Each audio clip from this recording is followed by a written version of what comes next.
வாழ்க வையகம், வாழ்க வையகம், வாழ்க வளமுடன்.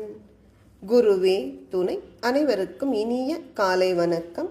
ஆசான் அருட்தந்தை வேதாத்ரி மகரிஷி அவர்களது உலக சமாதான கவிதைகள் பார்த்து கொண்டிருக்கிறோம். இன்று கவி எண் 44.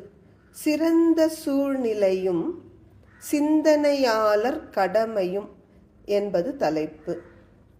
பிறந்துவிட்டோம், வாழ்கின்றோம், அனுபவித்தோம், பெற்ற பலன் இன்பம் துன்பம் இரண்டேயாகும். இறந்துவிடப் போகின்றோம் என்றோ ஒரு நாள். இதற்குள்ளே அமைதி பெற உலக வாழ்வை துறந்துவிட முடியாது.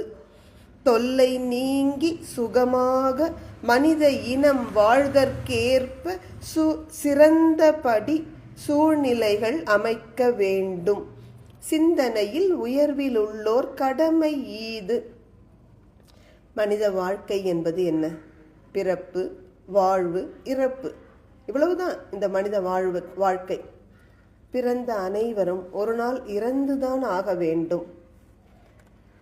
இதன் நடுவே இந்த வாழ்க்கை உருண்டு கொண்டிருக்கிறது, பிறப்பிற்கும் இறப்பிற்கும் நடுவே.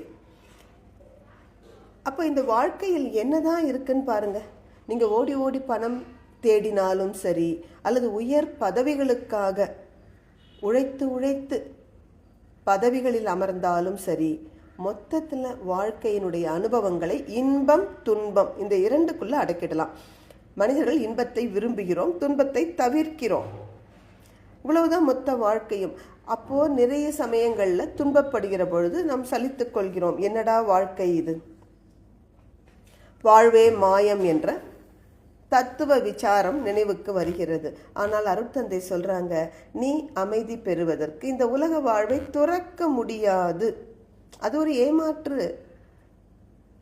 துன்பம் அதிகமாகிற பொழுது துறவியை போல வேதாந்தம் பேசுவது என்பது ஒரு ஏமாற்று வேலைதான்.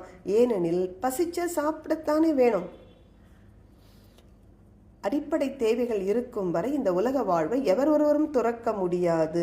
ஆனால் தொல்லைகள் இல்லாமல் சுகமாக மகிழ்ச்சியாக மனிதர்கள் வாழ்வதற்கு சூழ்நிலைகள் சிறப்பாக அமைய வேண்டும்.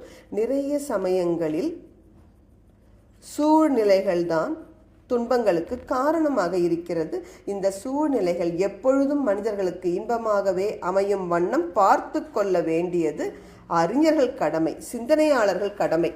ஏனால் சாதாரண மனிதர்களால் தங்கள் வாழ்வில் உள்ள துன்பத்தையே போக்கிக் கொள்ள முடியாமல் தடுமாறும் பொழுது அறிஞர்களும் சிந்தனையாளர்களும் ஒன்றிணைந்து சிந்தித்து மனித இனம் தன் வாழ்நாள் முழுவதும் தொல்லையற்று சுகமாக மகிழ்ச்சியாக வாழ்வதற்கு ஏற்றபடி சிறப்பான சூழ்நிலையை அமைத்து கொடுக்க வேண்டும்.